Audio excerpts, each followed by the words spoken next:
Assalamualaikum warahmatullahi wabarakatuh. Baik, kita mulai ya, langsung aja ya, kita mulai kuliahnya. Kemarin kita sudah bahas materi tentang turunan ya, tentang turunan, konsep dari turunan. Kemudian aturan rantai ya, pertemuan terakhir. Kali ini kita akan bahas tentang turunan tingkat tinggi dan nanti ada sedikit tentang aplikasi dari turunan ya. Oke, sekarang kita mulai dari turunan tingkat tinggi ya.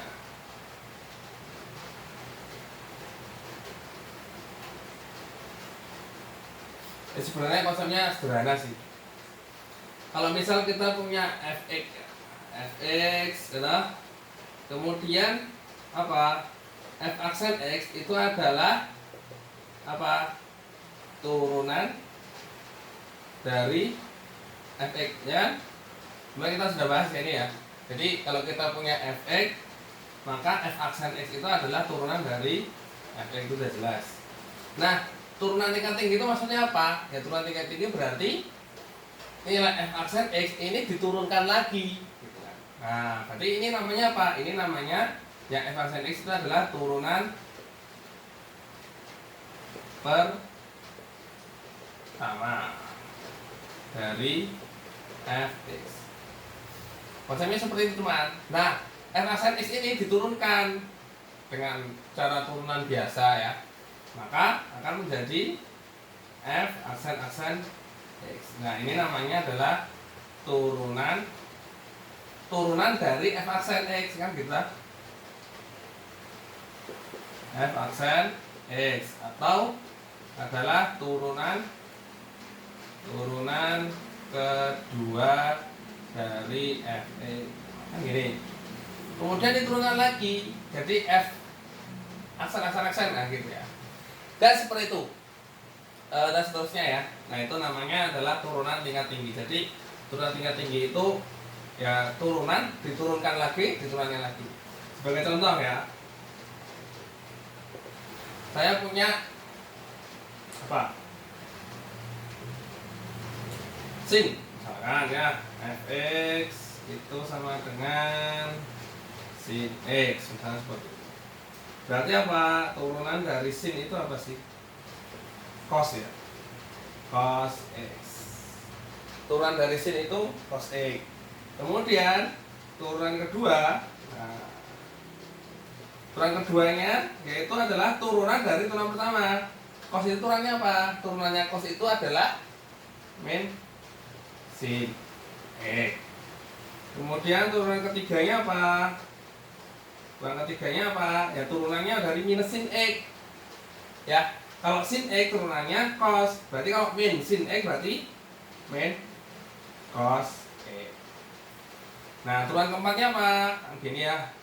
Berarti titiknya ada 4, f aksen. Nah, itu apa? Min cos turunannya apa? Kalau cos itu turunannya sin, berarti kalau min cos berarti sin x. Turunan kelimanya apa? Nah, karena ini sudah, kalau 5 kan panjangan ya, jadi tulisnya pakai kurung. Apa? Sin jadi cos, kembali lagi ya, cos x dan seterusnya. Nah, itu adalah turunan dari turunan tingkat tinggi ya. Oke. Karena notasinya ya, notasi kemarin kita sudah bahas notasi berapa ya? Notasi dari turunan tingkat tinggi. Ini sebenarnya di buku udah ada sih. Kita coba bahas aja lah. Jadi ini adalah turunan, terus di sini fx gitu ya. Terus fungsinya lagi itu apa sih ya? Y gitu ya. Kemudian d ya, diferensial d. Kemudian notasi Leibniz ya, namanya notasi Leibniz itu dx per dy gitu. Oke, berarti turunan pertama apa? F aksen x ya, kita udah tahu biasa ya. Kemudian kalau y berarti y aksen, d itu dx gini ya, dx y biasanya terus gini. Ini artinya apa? Turunan dari y terhadap X gitu ya. Terus kemudian notasi Leibniz itu dy per dx gitu ya. Yang kedua juga sama, f aksen X, nanti bedanya di turunan kelima dan seterusnya. Kemudian y aksen dx, saya lupa kok ada duanya, dx ini kedua, nah ini ya, y, dan ini dy kuadrat per d, salah, bukan dy kuadrat ya, d kuadrat y per dx kuadrat. Ini artinya adalah turunan kedua ya. Nanti kalian bisa lihat, kalau misal masih bingung bisa lihat di namanya di buku ya. Ketiga, turunan ketiganya apa? F aksen X. Di sini Y aksen. Kemudian dx pangkat 3 gini, Y. Yang kesini berarti D pangkat 3Y per dx pangkat 3. Ini artinya turunan ketiga. Keempat juga sama, tinggal tambah 1. Berarti kelima nih ya.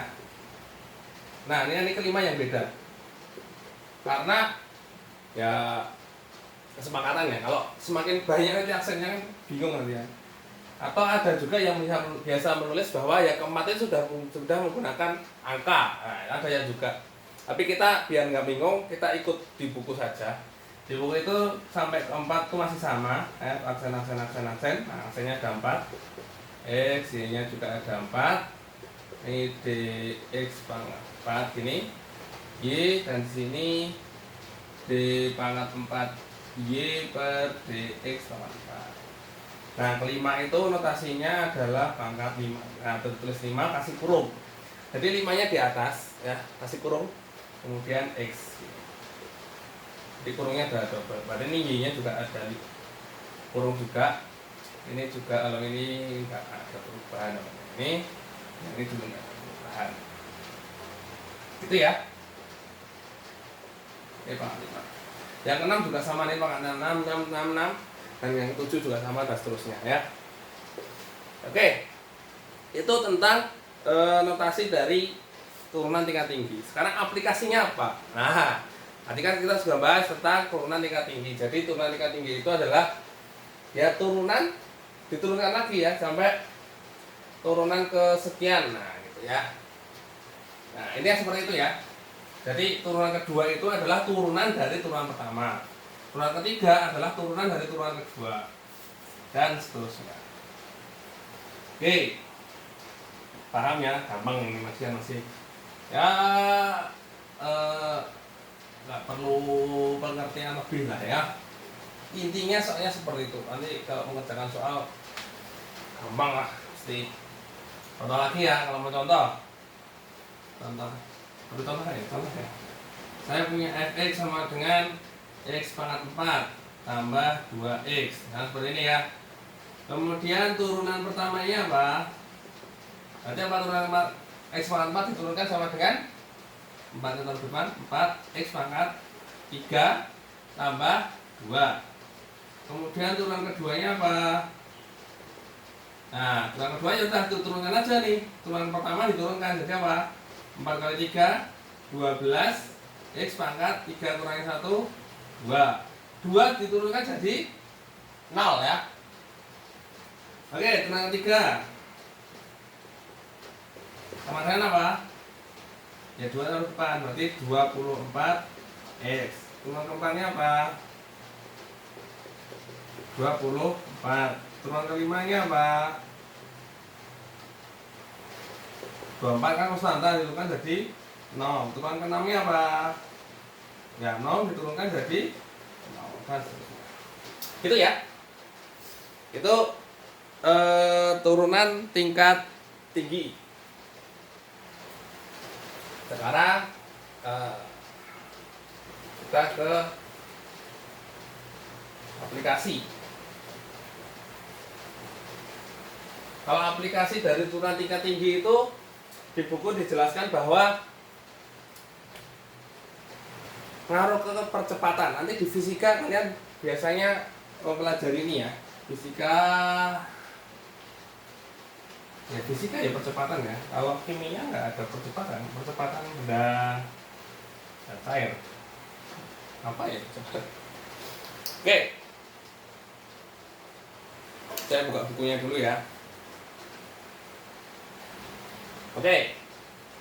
Misalkan sebuah benda ya, benda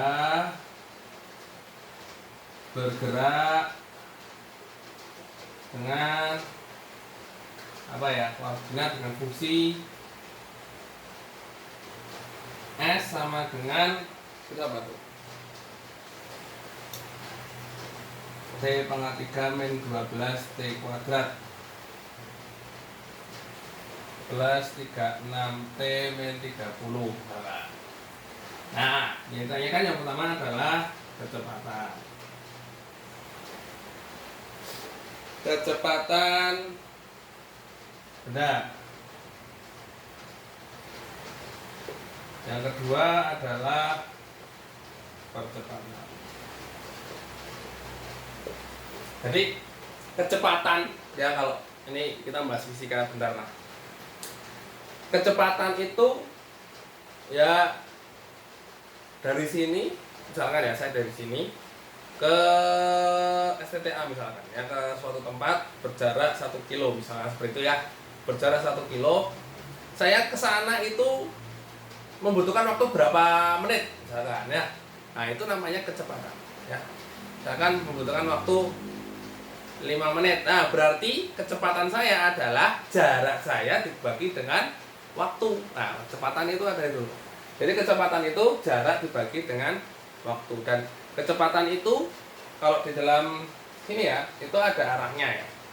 Nah nanti beda lagi dengan percepatan ya. Jadi kecepatan ke kanan itu positif, kecepatan ke kiri itu negatif.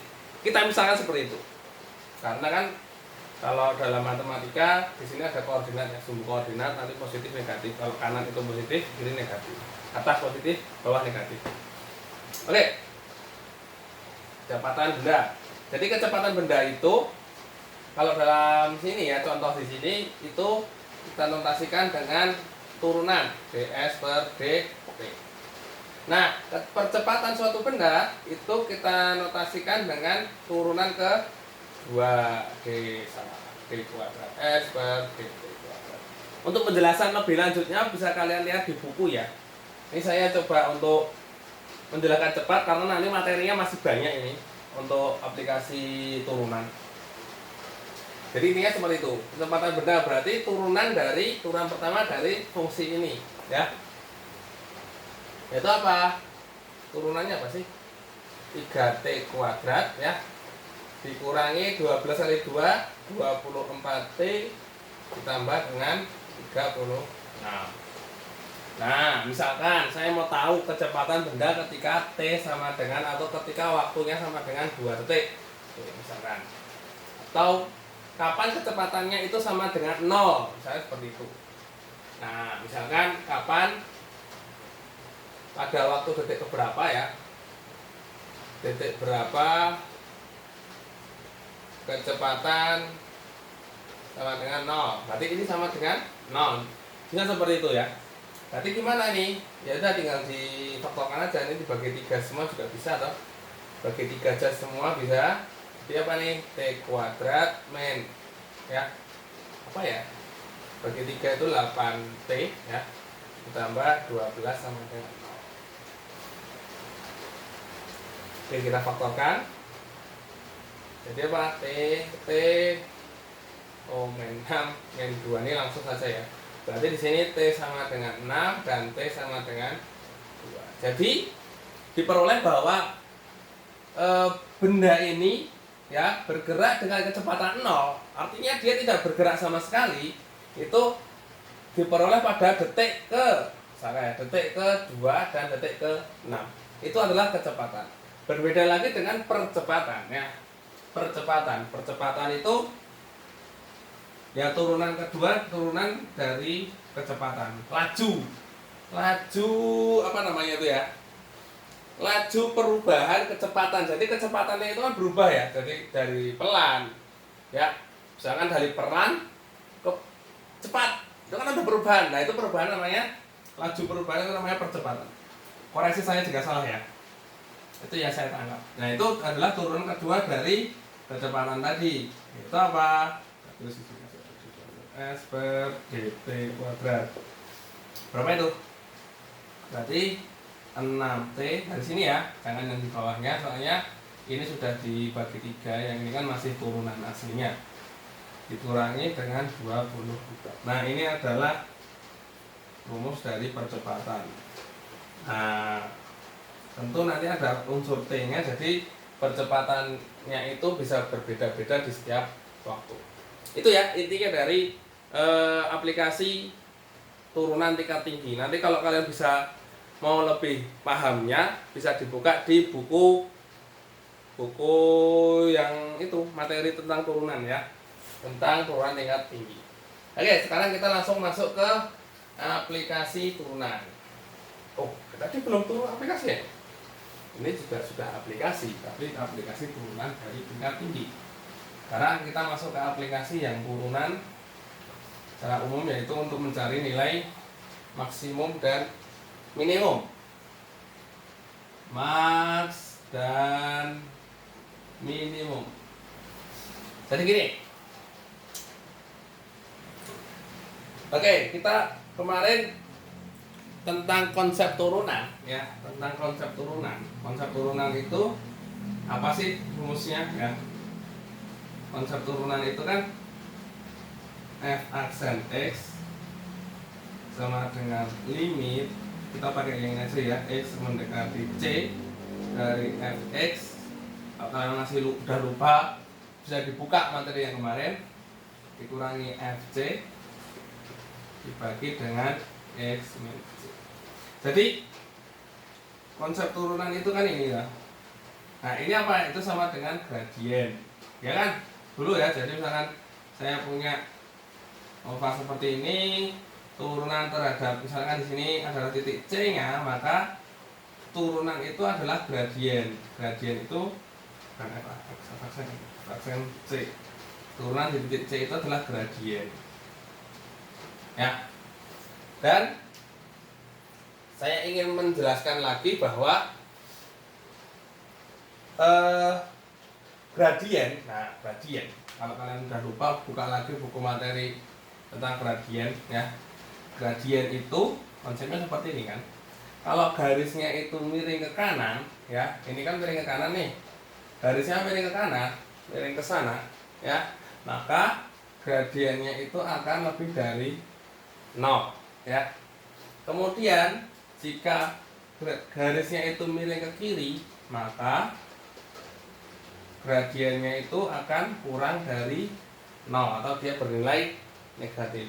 Tapi kalau garisnya itu tidur, bentuknya horizontal, maka gradiennya itu akan sama dengan 0. Nah ini nanti akan kita pakai ya, karena turunan itu adalah konsep dari gradien. Oke. Sekarang kita mau menentukan titik maksimum dan minimum. Ini saya hapus dulu. Jadi sebelum kita masuk ke maksimum dan minimum, kita ingin tahu dulu apa ada titik dalam. Jadi suatu fungsi itu apa ya? Bentuknya tuh nggak mesti cekuk, nggak mesti hiperbola ya. Bisa jadi suatu fungsi itu bentuknya seperti itu.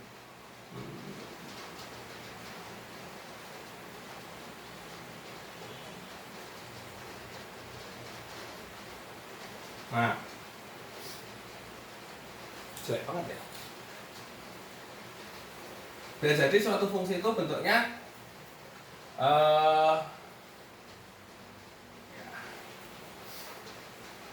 mana yang jelasinnya ya? Kalau di sini itu contohnya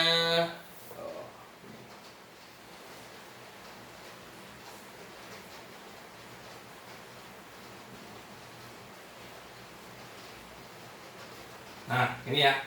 Jadi kalau kita ambil titik C yang ada di sini ya, ini kan kalau kita lihat dari kiri aja ya, dari sini aja ya, dari sini, dari titik C yang paling kecil. Kalau kita lihat C nya dari sini ya, ini sini, ini kan miringnya ke atas ya. garisnya ke atas. Berarti kalau kita bikin gradien, garis singgungnya mesti ke atas toh. Kalau garisnya singgungnya ke kanan ya. Berarti gradiennya apa? Berarti M-nya itu sama dengan lebih dari 0 ya, positif. Kan gitu ya. Nah, sedangkan kalau di titik puncak sini, nah ini yang saya tuju. Kalau di titik puncak sini, ini kan gradiennya tidur lah. Tidur ya. Berarti gradiennya sama dengan 0. Kan gini ya. Ini M-nya sama dengan 0. Atau padahal M itu apa? Turunan. Jadi F aksen C-nya itu sama dengan 0. Padahal ini apa tadi? Titik puncak. Puncak itu apa? Maksimum. Kita menyebutnya jangan maksimum tapi maksimum lokal ya. Nah, kita sebelum masuk ke situ, kita lihat lagi. Ada lagi nggak yang membuat gradiennya sama dengan 0? Oh, ada di sini. Nah, ini kan belok ya ini ya. Ini kan gradiennya lurus nih kan. Berarti ini M-nya sama dengan 0. Berarti ada 2 titiknya. Ada lagi nggak? Oh, ada lagi di sini. Ini M sama dengan 0. Nah, jadi titik-titik atau suatu nilai ya yang membuat turunannya itu sama dengan 0, maka ini adalah yang dinamakan dengan mana ya? Saya jadikan satu. Ada 3 jenis nih. Ada 3 jenis, itu namanya titik singular. Nah, itu masuk. Kok singular, sorry. Stasioner. Kok singular? Titik stasioner. Jadi titik stasioner itu adalah titik yang membuat F aksen X-nya itu sama dengan 0. F atau F aksen C-nya itu sama dengan 0. Jadi itu ada titik stasioner. Titik stasioner itu apa? Yaitu satu itu ada titik maksimum lokal. Gimana ya? Ada 3 ya, tadi ya titik stasioner itu ya. Itu ada 3. Yang pertama adalah titik maksimum lokal. Kenapa disebut lokal? Karena titik di sini belum tentu dia maksimum seluruhnya ya. Jadi ini terusnya ini naik ke sini ya. Maksimumnya kan ini lebih tinggi daripada itu kan. Berarti maksimumnya ini. Maksimum lokal itu maksudnya apa? Dari sini, lokal ini. Nah, ini yang paling tinggi nilainya. Gitu ya. Maksimum lokal. Yang kedua adalah ini. Itu apa namanya? Titik belok. Titik belok. Yang ketiga di sini. Ini apa namanya? Titik minimum lokal. Itu ya. Jadi titik stasioner yang membuat turunan itu sama dengan 0 itu ada tiga jenis, yaitu titik maksimum lokal, yang kedua adalah titik belok, yang ketiga adalah titik minimum lokal. Itu ya. Nah, sekarang apa sih yang membedakan ya? Apa sih yang membedakan antara ini titik maksimum lokal, titik belok, dan titik minimum lokal itu apa yang membedakan? Oke. Kita masuk yang situ. Nah, ini kita langsung 3 subbab ya, 3 subbab yang dari bab aplikasi turunan itu kita langsung ringkas saja. Intinya seperti ini.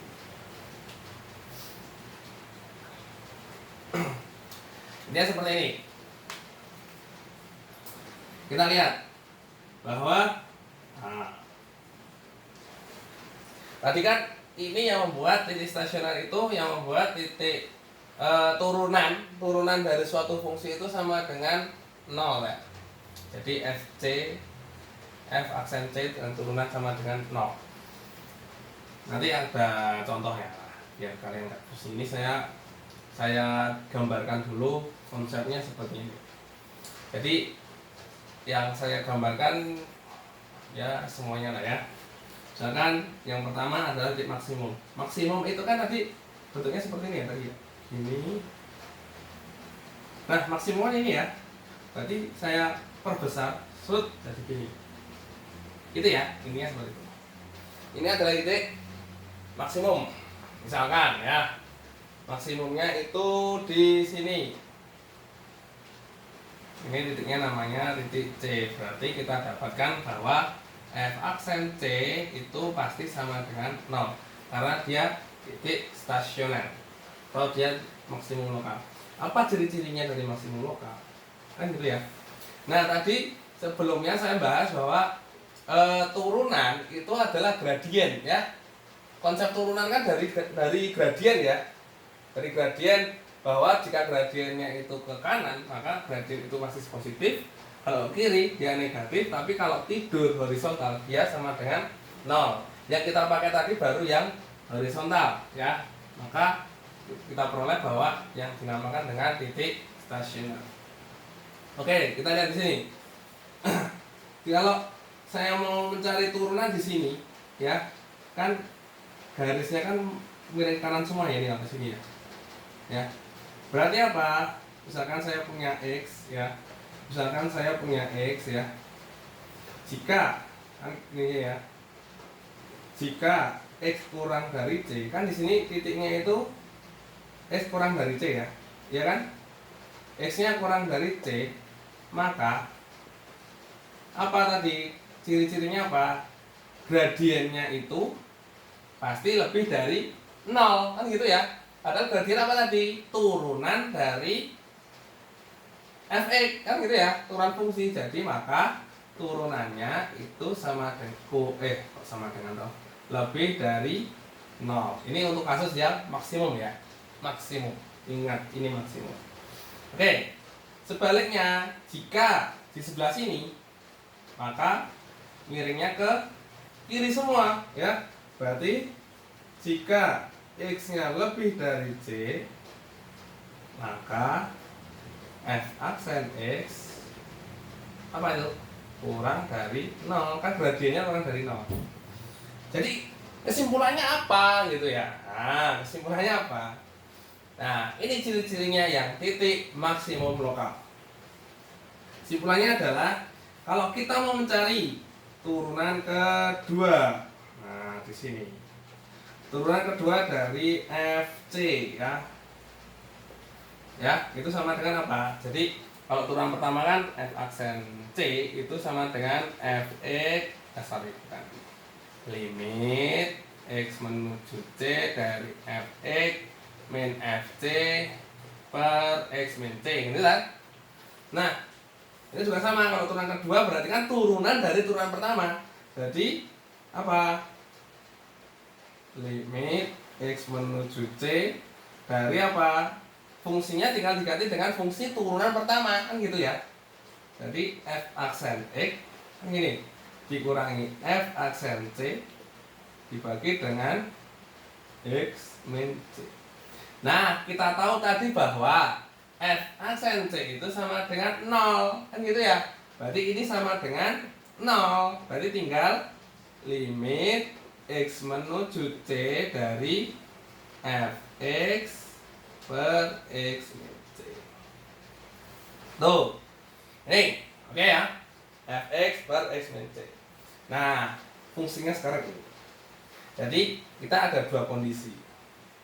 Oke, kondisi pertama, jika X kurang dari C, X-nya kurang dari C ya, maka X min C itu kan, kalau X-nya lebih kecil dari C, misalkan X-nya 1, C-nya 2, berarti kan 1 kurangi 2 minus kan, berarti X min C-nya itu minus, ini kurang dari 0 ya. Jika X kurang dari C, ini orang-orangnya kemana-mana nih, semua kelihatan ya. Gimana? Sini aja ya, biar nggak memusingkan kalian. Yo, jika X kurang dari C, maka X min C itu kan kurang dari 0, ya? Negatif ya. Padahal jika X kurang dari C, maka f aksen X-nya itu lebih dari 0, dan f aksen X-nya itu lebih dari 0 kan, maka turunannya itu sama dengan limit X menuju C dari f aksen X per X min C itu, nah F aksen X nya itu lebih dari 0, X min C nya itu kurang dari 0. Lebih dari 0 kan positif, kurang dari 0 itu negatif, berarti plus bagi min, jadi apa? Mesti dia kurang dari, hasilnya pasti kurang dari 0, mesti hasilnya negatif, soalnya